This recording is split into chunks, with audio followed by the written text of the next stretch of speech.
The crystal wine glass shattered against the marble floor as my father's open palm connected with my cheek. 23 family members fell silent around the Christmas dinner table I'd spent 2 days preparing. My mother's voice cut through the ringing in my ears. "How dare you embarrass us like this, Sarah? After everything we've done for you." What had I done? I'd refused to sign over the deed to my $650,000 villa, the one I'd bought with my own money, in my own name, 6 months ago. The villa my parents had apparently promised to my recently divorced sister Jessica and her 2 kids. The villa they'd been telling their church friends was the Mitchell family estate. The villa whose address they'd printed on their Christmas cards this year. I pressed my palm against my burning cheek and looked around the table. Jessica smirked behind her wine glass. My aunt and uncle stared at their plates. My teenage cousins had their phones out, probably recording. And my father stood there, chest heaving, absolutely certain he was justified. "Sign the papers, Sarah," my mother said, sliding a folder across the table. "Jessica needs this. She has children. You're just one person. This is what family does." I picked up the folder with steady hands. Inside were quit-claim deed papers,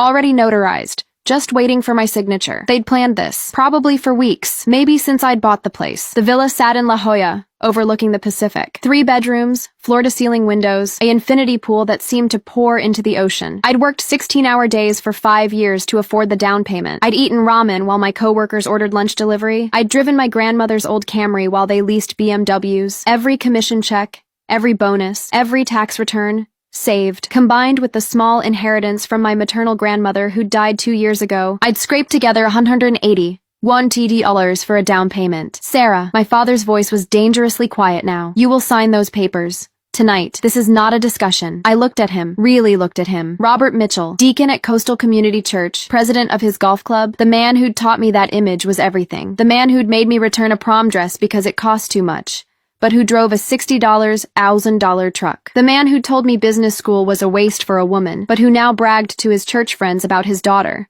the real estate developer. "No," I said simply. The second slap was harder. My head snapped to the side. I tasted blood. "Robert!" my aunt gasped. "She needs to learn respect," my father said. "Patricia, call our lawyer. If she won't sign willingly, we'll sue for our contribution to her success." I almost laughed. They'd contributed nothing. My grandmother's inheritance had come from her side of the family. My father had never even liked her. They hadn't paid a dime toward my education. I'd graduated with $60,000 in student loans I'd just finished paying off last year. They hadn't helped with my down payment. They'd actively discouraged me from buying, saying I was getting above myself. But they'd shown up for the housewarming party I'd hosted in August. They'd walked through every room, taking pictures. My mother had posted them on Facebook. So proud of what our family has built. My father had brought his golf buddies for a pool party, telling them, "This is where the Mitchells summer now." And I'd said nothing, because they were family, because I'd wanted to believe they were proud of me, not proud of what they could claim from me. "Jessica needs stability," my mother continued. "Her ex left her with nothing. She has 2 children to think about." "You're being selfish, Sarah. You always were selfish. Even as a child, you never wanted to share." I set the folder down carefully. My hands weren't shaking anymore. Something cold and clear had settled into my chest, like ice water in my veins. "I'll need some time to think about this," I said quietly. "You'll sign tonight," my father said, "or you're no longer our daughter." "Robert, maybe," my uncle started. "Stay out of this, Bill. This is family business." My father turned back to me. "Well," I stood up. Blood from my split lip dripped onto the white tablecloth. I looked around the table one more time, memorizing faces. My sister's triumphant smile, my mother's entitled expression, my cousins still filming, my aunt and uncle's cowardice. "I need to get something from my car," I said. "I'll be right back." "You have 5 minutes," my father said. "Then we're calling our lawyer regardless." I walked out of the dining room, through the house I'd decorated with fresh pine garlands and twinkling lights, past the Christmas tree I'd stayed up until 2 a.m. decorating. I grabbed my purse from the entryway table and walked out the front door. I didn't go to my car. I pulled out my phone and made 3 calls. The first was to my real estate attorney, Patricia Chen. "I need you to do something for me tonight." "Yes, tonight. I'll pay the holiday rate." The second was to my best friend Marcus, who happened to be a reporter for the San Diego Tribune. "Remember how you said you needed a good story about housing inequality and family entitlement? Are you busy?" The third call was to the San Diego Police Department non-emergency line. "I need to report an assault." When I walked back into that dining room 5 minutes later, I wasn't Sarah Mitchell, the daughter who'd spent her whole life trying to earn her parents' approval. I was Sarah Mitchell, the real estate developer who'd clawed her way up from nothing, who'd learned to negotiate with property moguls and hedge fund managers, who'd learned that sometimes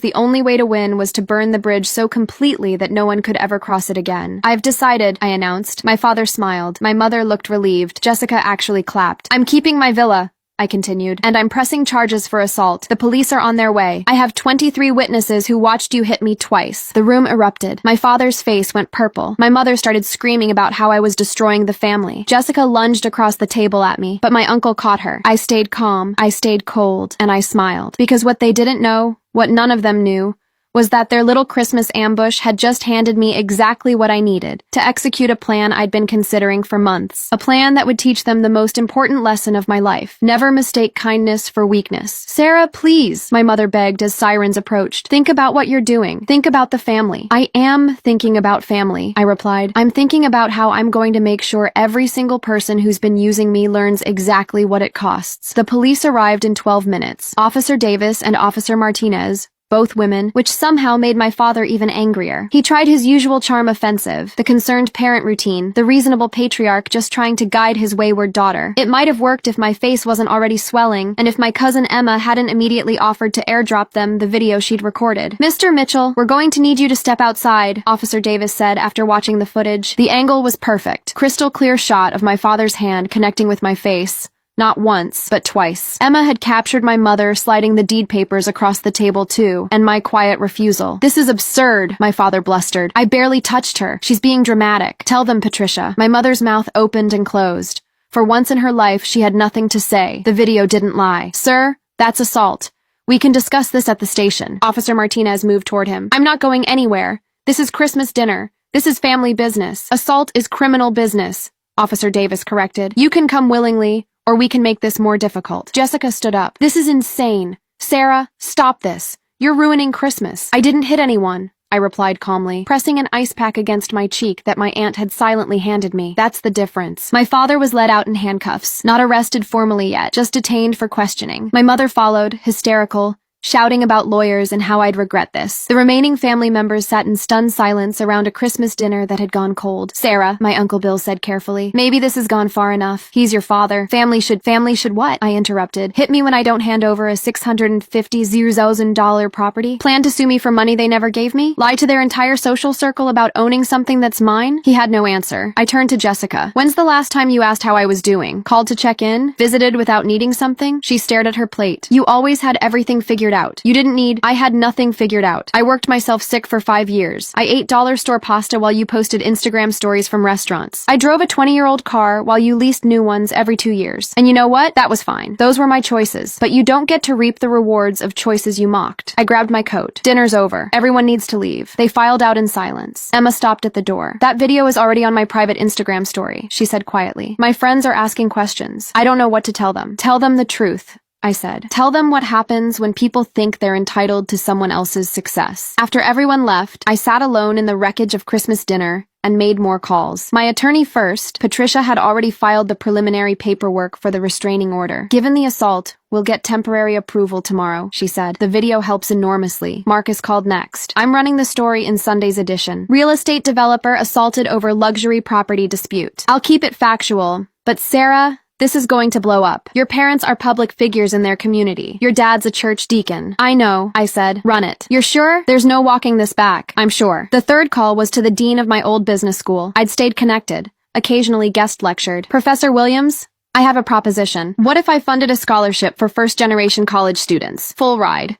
Preference for women in business and real estate development. Sarah, that's wonderful, but why call tonight? Because I want to announce it this week, and I want to name it after my grandmother, the one who actually helped me succeed. I could hear the smile in her voice. The Lillian Chen Memorial Scholarship. I love it. One condition. I want to be very public about where the funding comes from. My success, my money, my choice to give back. She understood immediately. Consider it done. Before bed, I checked my email. My mother had sent 17 messages, escalating from begging to threats. My father had sent one from the police station. You've made the biggest mistake of your life. I deleted them all and slept better than I had in months. The next morning, I drove to my villa in La Jolla. The ocean was gray and choppy, matching my mood. I walked through each room, remembering the day I'd gotten the keys, how I'd sat on the floor of the empty living room and cried, not from sadness but from pride. I'd done this, me, alone. My phone buzzed. A text from an unknown number. This is Deacon Mitchell's wife, Patricia. You've destroyed your father's reputation. The church is asking questions. You need to make a public statement that this was a misunderstanding. I blocked the number. Another text, this time from Jessica's number. The kids are crying because mommy says we can't have the beach house. Do you want to explain to a 6 and 8-year-old why their aunt is so selfish? I blocked that number too, but the text that made me smile came from Emma. My mom is freaking out because people are asking about the video. She wants me to delete it. I said no. She wants me to say you provoked him. I said no. Just thought you should know. Not everyone thinks you're wrong. I called her. Emma, you don't have to do this. They'll make your life difficult. They already make my life difficult, she said. I'm 19. I'm gay. They barely acknowledge I exist except to criticize. But you got out. You built something. And they can't stand it because it shows them exactly what they are. What's that? Small. They're small people who make themselves feel big by taking from others. I'm going to college next year. I'm not coming back. And I wanted you to know that watching you refuse to shrink yourself, that helped. After we hung up, I sat by the pool and watched the sun break through the clouds. My face still hurt. The restraining order hearing was in 2 days. My parents would fight it, hire expensive lawyers, make it ugly. I didn't care, because the plan was already in motion, and they had no idea what was coming. The restraining order hearing fell on December 28th. The courthouse was nearly empty. Most people still on holiday. My parents arrived with their attorney, Gerald Hoffman, a man known for representing wealthy clients in family disputes. He wore a suit that probably cost more than my first car and carried a leather briefcase that screamed, "I'm expensive." My attorney, Patricia, was younger, sharper, and significantly cheaper. But she had something Hoffman didn't: the truth and evidence. Judge Catherine Morrison presided. She reviewed the police report, watched the video 3 times, and examined the photos of my injuries. My father sat rigid, my mother dabbing at dry eyes with a tissue. "Mr. Hoffman," Judge Morrison said, "your client struck his daughter. Twice. This is documented. What's your defense?" "Your Honor, this was a family disagreement that escalated. Mr. Mitchell has no history of violence. He's a respected community leader, a deacon at Coastal Community Church. His daughter provoked this situation by refusing to help her recently divorced sister, who has 2 young children. The strike was more of a tap, and the medical report documents facial bruising, a split lip,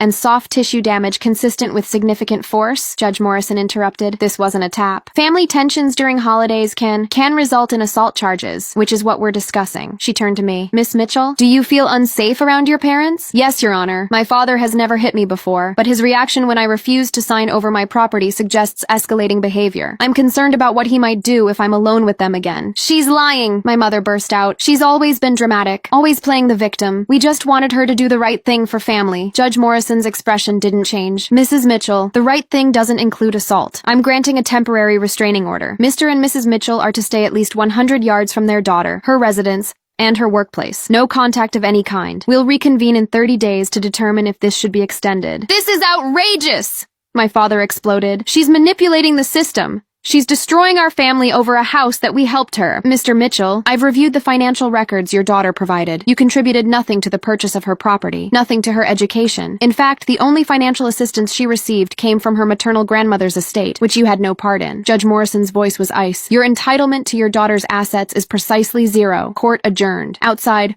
Hoffman pulled me aside. "This doesn't have to get uglier, Sarah. Your parents are willing to forget the whole thing if you transfer ownership to your sister and drop the assault charges. No, you're going to regret this. Your father has connections. He'll make your life very difficult professionally. He can try." Patricia steered me away. "Don't engage. Let them threaten. Every threat is more evidence." That afternoon, Marcus's article hit the Sunday Tribune. The headline, "Real Estate Success Story Turns Dark. Developer Assaulted After Refusing to Gift $650K Property to Family." It went viral by evening. The story had everything: family drama, assault, luxury real estate, entitled parents, a young woman who'd built her success from nothing. By Monday morning, I had 17 interview requests from local news stations and 3 from national outlets. I accepted one: a sit-down with Channel 7's investigative reporter, Amanda Cross, known for her no-nonsense approach to social issues. The interview aired Tuesday night. Amanda asked direct questions. I gave direct answers. "Your parents demanded you sign over your villa to your sister?" "Yes. They had quit-claim deeds already prepared and notarized. They expected me to sign that night. When you refused,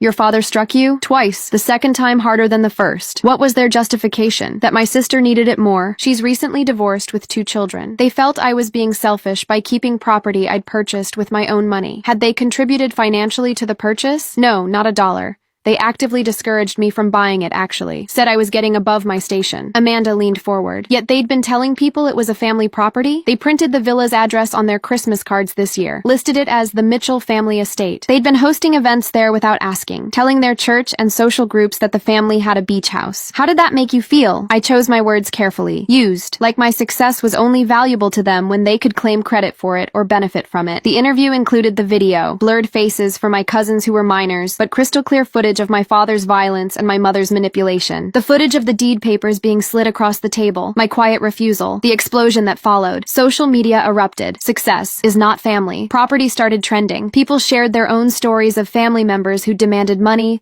houses, cars, jobs. The comments on the Tribune article and the interview video ran overwhelmingly in my support, but not everyone was supportive. Coastal Community Church issued a statement. Deacon Robert Mitchell has been a pillar of our community for 15 years. We stand by him during this difficult time with his troubled daughter. That statement was a mistake on their part, because what they didn't know was that I'd already been contacted by 3 other members of the congregation. Women who'd experienced similar entitled behavior from church leadership. Women who'd been told to give more, sacrifice more, submit more to male authority figures who'd contributed nothing but demanded everything. I connected them with Amanda Cross. A follow-up story was already in the works. Meanwhile, my business school made the scholarship announcement. The Lillian Chen Memorial Scholarship. Full tuition, housing, and living expenses for first-generation college students pursuing business degrees, with preference for women and minorities. Funded entirely by Sarah Mitchell, real estate developer. The press release was specific. This scholarship honors Sarah's maternal grandmother, who provided the only financial support Sarah received during her journey to success. It's designed to help students who, like Sarah, must build their futures without family support or resources. The subtext was clear to everyone who'd been following the story. My parents had given me nothing. They deserved nothing. And my grandmother's memory would help hundreds of students, not the entitled family members who'd mocked her when she was alive. Wednesday morning, my phone rang. Unknown number. I almost didn't answer. Sarah Mitchell, a woman's voice. Professional, but warm. Yes? My name is Victoria Sterling. I'm the director of Pacific Coast Women in Business. We've been following your story. We'd like to honor you at our annual gala in February. Woman of the Year for demonstrating exceptional business acumen while maintaining personal integrity in the face of family adversity. I closed my eyes. I'm honored, but I'm not sure I deserve. You built a successful career from nothing. You're funding education for others, and you refuse to be diminished by people who should have supported you. That's exactly what we celebrate. After we hung up, I stood in my villa's living room, looking out at the Pacific. 3 days ago, I'd been slapped at Christmas dinner. Now I had a restraining order against my parents, a viral news story, a named scholarship, and an award nomination. My mother had left 27 messages. I didn't listen to any of them. Jessica had tried calling from different numbers. I blocked them all. My father had apparently hired a crisis PR consultant. Too late. The damage was done. But I wasn't finished. Not even close. Because what they'd done at Christmas dinner was just the catalyst. The real issues went back years, and I had evidence they didn't know existed. Evidence I'd been collecting quietly, carefully, waiting for the right moment to use. That moment had arrived. Thursday morning, I received a certified letter from Hoffman & Associates. My parents were suing me for unjust enrichment and emotional distress. The suit claimed they'd provided substantial non-monetary support throughout my life that had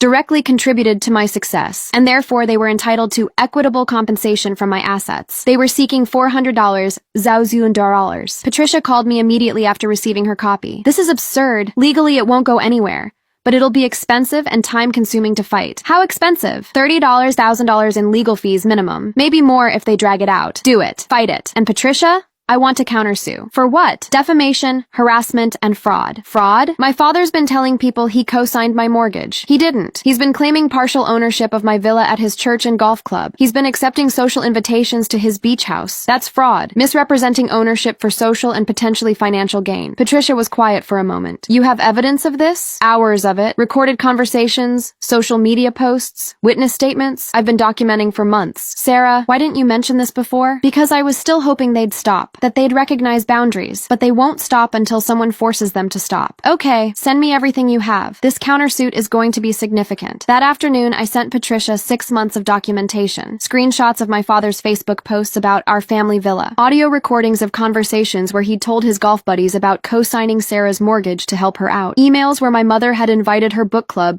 to the beach house Robert and I helped Sarah purchase. Testimony from my realtor confirming my parents had never been involved in any aspect of the purchase. But the most damaging evidence was something I discovered by accident 3 months ago. My father had been using the villa's address on job applications for a consulting position, claiming it as his residence to appear more affluent. He hadn't gotten the job, but he'd committed application fraud by listing property he didn't own. Patricia called back within hours. This is worse than I thought. Your father could face criminal charges for the application fraud alone. The defamation case is rock solid. Sarah, if we move forward with this, it's going to destroy them financially and socially. That's the point. I need to make sure you understand. Your father could lose his position at the church. They might have to sell their house to pay legal fees. Your sister will be affected. If your parents go bankrupt, they can't help her. They weren't going to help her anyway. They were going to give her my house, my work, my sacrifice. And Patricia, my sister hasn't worked a full-time job in 8 years. She's been living off her ex-husband's alimony and my parents' handouts. Maybe it's time she learned what actual work feels like. Okay, I'll file the countersuit tomorrow. That evening, I got a call from an unexpected source. My father's brother, Uncle David. I hadn't seen him in years. My father had cut him off after some family dispute I'd never fully understood. Sarah, I saw the news.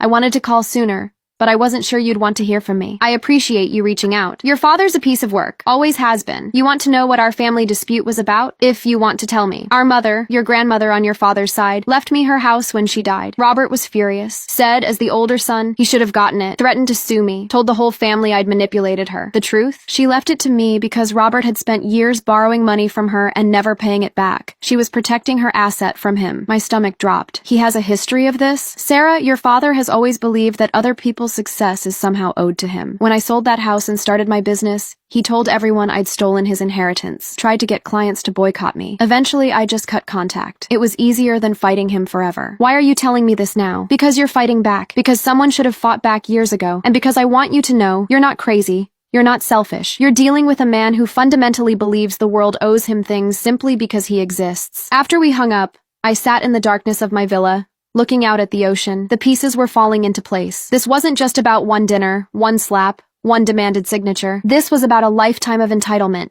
of taking, of believing that my success was somehow his right to claim. Friday morning, Patricia filed the countersuit. By noon, it was public record. By evening, it was all over social media. The lawsuit detailed every instance of my father's fraud. Every lie, every false claim of ownership. It included the job application fraud, the misrepresentation to his church, the social media posts claiming co-ownership. My phone exploded with calls. I ignored all of them except one, Amanda Cross. Sarah, this is huge. Your countersuit is basically accusing your father of sustained fraud and defamation. Are you prepared for the fallout? I've been preparing for 6 months. Can I ask why?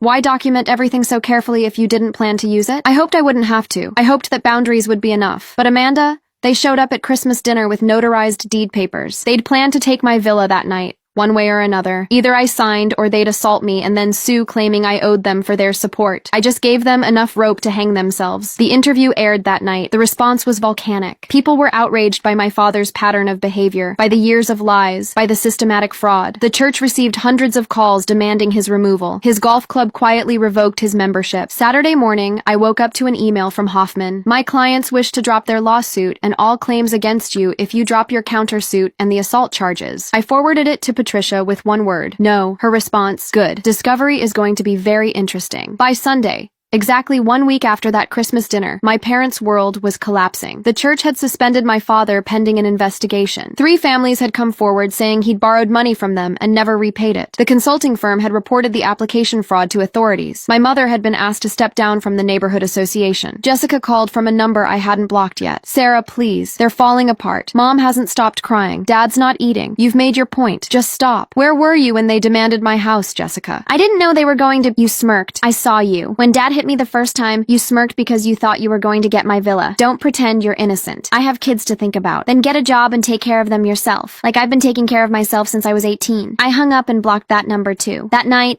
alone in my villa, I opened a bottle of wine and toasted my grandmother's memory. Thank you for teaching me that I didn't owe anyone my success. Thank you for believing in me when no one else did. The revenge was almost complete, but there was one final piece. One last thing that would ensure my parents never tried this with anyone else ever again. The preliminary hearing for the countersuit was scheduled for late January, but discovery started immediately. Patricia's team subpoenaed my father's financial records, social media accounts, email correspondence, and phone records. What they found exceeded even my documentation. My father had been running a small consulting business on the side, business he'd never reported to the IRS. He'd been claiming my villa as a business address, using it to appear more established than he was. He'd listed it as collateral on a loan application. He'd told potential clients they could meet at his beach property to discuss business, then had tried to schedule these meetings during times he knew I'd be at my office. But the most damaging discovery was a series of emails between my parents and Jessica from November, a full month before Christmas dinner. They'd been planning the deed transfer for weeks. My mother had written, "We'll do it at Christmas. Family pressure. Holiday emotion. She won't want to make a scene. If she refuses, we'll threaten to cut her off completely. She'll cave." My father's response, "If she doesn't sign, we proceed with Plan B.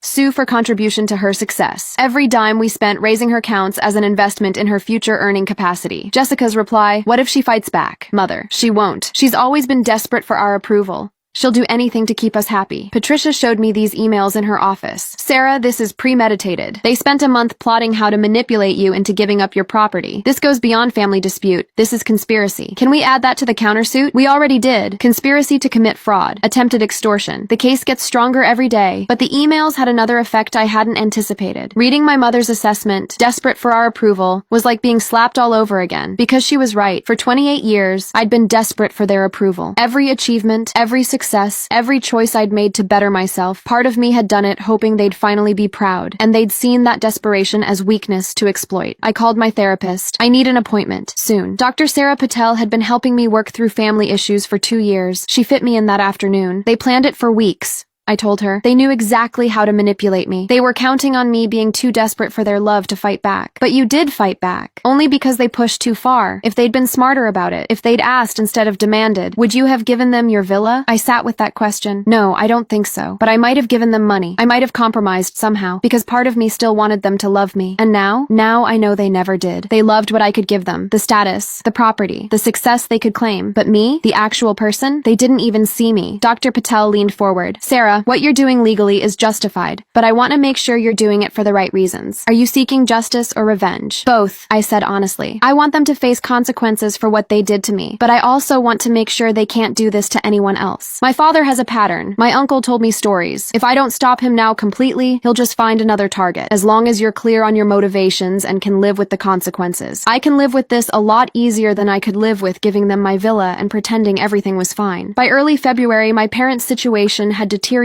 dramatically. They'd hired and fired 2 attorneys. Apparently neither was willing to defend the indefensible once they saw the evidence. Hoffman had withdrawn from the case entirely. The church had formally removed my father from his deacon position after 3 more families came forward with stories of borrowed money never repaid. The IRS had opened an investigation into the unreported consulting income. The firm he'd applied to had filed a formal complaint about the application fraud. And the loan company where he'd listed my villa as collateral had threatened criminal charges. My mother left me one final voicemail. Her voice was hollow, defeated. Sarah, please. We'll lose everything. The house, our savings, everything. Your father's had a heart attack. Stress-induced, the doctors say. He's in the hospital. Can't you have mercy? We're your parents. We made mistakes, but don't we deserve forgiveness? I listened to it once. Only once. Then I called Patricia. How's the case looking? We're going to win. Decisively. The evidence is overwhelming. Your parents will likely have to declare bankruptcy. Your father might face criminal charges. Sarah, they're going to lose everything. Good. You're sure? Because we can still settle. They're willing to sign a legal document admitting to all wrongdoing,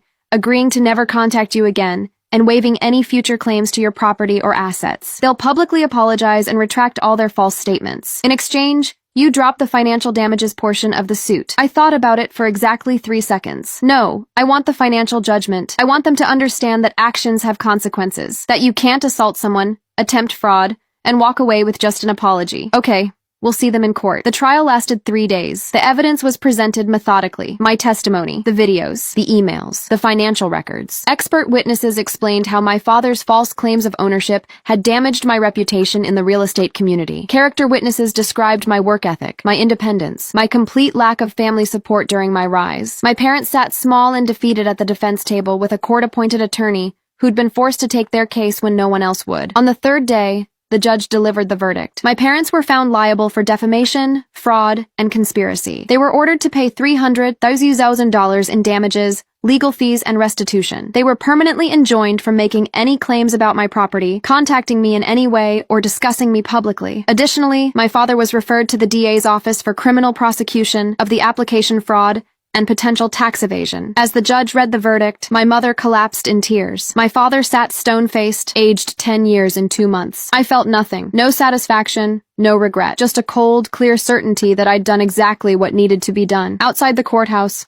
Amanda Cross was waiting with her camera crew. Sarah, how do you feel about the verdict? Vindicated. My parents spent my entire life teaching me that image was everything, that success was what mattered, that family came first. They were wrong about all of it. Integrity matters. Truth matters. And family is only valuable when it's based on genuine love, not exploitation. What's next for you? I'm doubling the funding for the Lillian Chen Memorial Scholarship. I'm continuing my work in real estate development. And I'm living my life on my terms, surrounded by people who actually value me for who I am, not what they can take from me. Any message for your parents? I looked directly into the camera. You taught me to be strong. You taught me to fight for what's mine. You taught me that people will take everything you let them take. Thank you for those lessons. I'll never forget them. 6 months after the trial, I stood on the deck of my villa, watching the sunset paint the Pacific in shades of gold and crimson. The Woman of the Year award from Pacific Coast Women in Business sat on my mantle. The scholarship fund had grown to support 15 students. And I'd just closed on my second investment property, a commercial building downtown that would house a business incubator for women entrepreneurs. My phone buzzed. Emma, now a freshman at UCLA. Aunt Sarah, I got the internship, the one at the development firm you recommended me for. I smiled. That's fantastic. When do you start? Next month. And Sarah, I used your story in my admissions essay about watching you refuse to shrink yourself even when family tried to force you. My advisor said it was the most powerful essay she'd read in years. I'm proud of you, Emma. I'm proud of you too. You know, my mom asked me to convince you to drop the restraining order. She said enough time has passed that you should let it go. What did you tell her? That some bridges should stay burned. That forgiveness isn't the same as letting people hurt you again. After we hung up, I checked my email. The DA's office had sent an update. My father had pled guilty to tax evasion and application fraud. He'd been sentenced to 18 months in federal prison and 5 years probation. My mother had filed for divorce during his trial, claiming she'd been an innocent victim of his schemes. Their house had been foreclosed on. They'd declared bankruptcy. The $300,000 judgment would follow them for years, garnishing any income they managed to earn. Jessica had finally gotten a full-time job as a retail manager, making a fraction of what she'd lived on during her marriage. She'd had to move into a small apartment and put her kids in public school. On Facebook, she'd posted about her difficult journey and how she was learning what really matters in life. I'd blocked her there too. My Uncle David called occasionally to check in. He'd become an unexpected ally.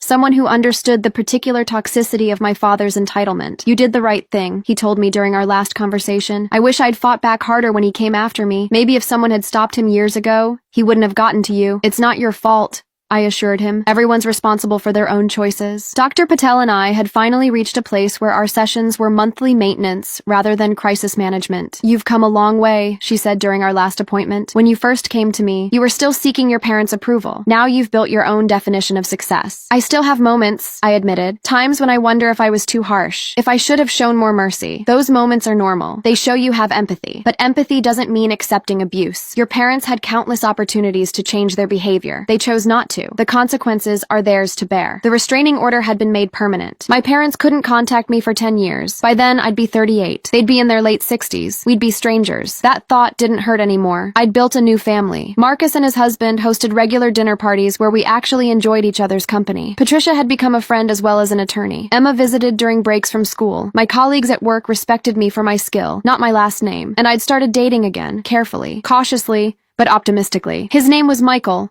a marine biologist who studied ocean conservation. He knew my whole story, and his response had been, anyone who hits their kid over money isn't worth knowing. You're better off without them. Simple, direct, true. One evening in late summer, I hosted a small gathering at the villa. Emma, Marcus, and his husband, Patricia and her girlfriend, Dr. Patel, Michael. We ate dinner on the deck as the sun set, laughing and sharing stories. Sarah, Marcus raised his glass. A toast to the woman who taught us all that sometimes the most loving thing you can do is refuse to be diminished. Everyone drank. I felt warmth spread through my chest. Not the desperate, hollow warmth of seeking approval, but the solid warmth of genuine connection. Later, alone on the deck after everyone had left, I thought about my parents, about whether they'd learned anything, whether they regretted their choices, whether they ever thought about me. Then I decided I didn't care. They'd taught me one final valuable lesson, that some people will only ever see you as a resource to exploit, that love without respect is worthless, that family is a verb, not a noun. It's what people do, not what they are. My villa sat solid and beautiful behind me. My career flourished. My scholarship helped students who reminded me of myself, determined, capable, alone. My life was full of people who valued me for who I was, not what I could give them. I'd lost my parents, but I'd gained myself, and that was more than worth the price. The ocean crashed against the rocks below,